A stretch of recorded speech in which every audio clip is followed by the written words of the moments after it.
اللهم صل على محمد كما تحب وترضى اللهم صل على محمد وأنزله المقعد المقرب عندك يوم القيامة جزا الله عنا محمدا صلى الله عليه وآله وسلم ما هو أهله رب اشرح لي صدري ويسر لي أمري واحلل عقدة من لساني يفقهوا قولي۔ آج ماشاءاللہ 8 ذی الحجہ ہے اور کل انشاءاللہ 9 ذی الحجہ ہوگی۔ آج یوم الترویہ ہے،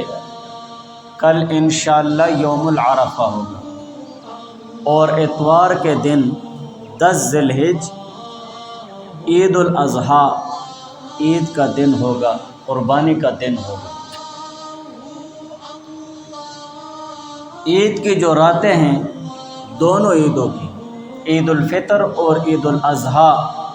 ان دونوں عیدوں کی جو راتیں ہیں تو یہ بہت زیادہ بابرکت اور بہت عظمت والی راتیں ہیں اور عبادت والی راتیں ہیں۔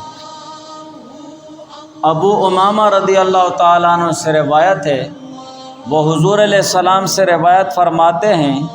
قال من قام لیلۃ العیدین محتسبا لم یمت قلبہ یوم تموت القلوب، کہ حضور پاک صلی اللہ علیہ وآلہ وسلم نے ارشاد فرمایا، من قام لیلۃ العیدین، جو شخص دونوں عیدوں کی راتوں میں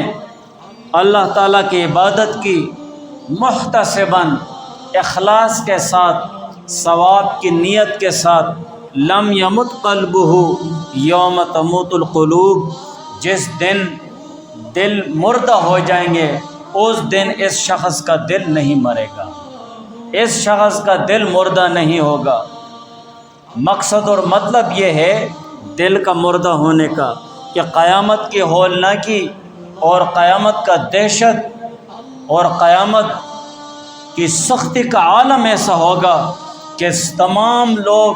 زندگی پر موت کو ترجیح دیتے ہوں گے کہ ہم ختم ہو جائیں، مٹ جائیں، مر جائیں، لیکن یہ سختی اور تکلیف ختم ہو جائے۔ اور جو لوگ عیدوں کی راتوں میں اللہ تعالیٰ کی عبادت کرتے ہیں اخلاص کے ساتھ اور اللہ تعالیٰ کے لیے ثواب کی نیت سے عبادت کرتے ہیں عیدوں کی راتوں میں، تو اس شخص کا دل وہ مردہ نہیں ہوگا، اس پر قیامت کی ہولناکی اور قیامت کی سختیوں میں کوئی خوف نہیں ہوگا، بالکل امن و امان کے ساتھ ہوگا اور سکون کے ساتھ ہوگا۔ یا مطلب یہ ہے لم یمت قلبہ یوم تموت القلوب، کہ جو شخص عیدوں کی راتوں میں اللہ تعالیٰ کی عبادت کرتا ہے تو اس شخص کا دل نہیں مردہ ہوگا جس دن لوگوں کے دل مردہ ہو جائیں گے۔ مطلب یہ ہے کہ اس کا دل دنیا کی محبت میں دیوانہ نہیں ہوگا، دنیا کی ایسی محبت جو دل میں اتر جائے تو یہ دل کا مردہ ہو جانا ہے، یہ دل کا مردہ ہو جانا ہے۔ اللہ تعالیٰ اس شخص کے دل میں دنیا کی محبت وہ دل کی گہرائیوں میں نہیں ڈالیں گے کہ اس کا دل مردہ نہ ہو جائے۔ ایک دوسری حدیث میں ہے، شیخ زکریا رحمہ اللہ تعالیٰ نے فضائل اعمال میں ذکر کیا ہے کہ جو شخص 5 راتوں میں عبادت کے لیے جاگے اور اللہ تعالیٰ کے اخلاص سے عبادت کرے، اس کے واسطے جنت واجب ہو جائے گی۔ پہلی رات لیلۃ الترویہ 8 ذی الحجہ کی رات جو گزر گئی ہے، اور دوسری رات ہے لیلۃ العرفہ 9 ذی الحجہ کی رات۔ نمبر 3 لیلۃ النحر عید الاضحیٰ، عید الاضحیٰ کی رات، لیلۃ الفطر اور اسی طرح عید الفطر کی رات، اور 5 نمبر پر لیلۃ البراءۃ، شب بارات کی رات۔ بہرحال جو عیدین کی راتیں ہیں ان راتوں میں جاگنا، ان میں اللہ تعالیٰ کی عبادت کرنا اخلاص کے ساتھ اور ثواب کی نیت سے،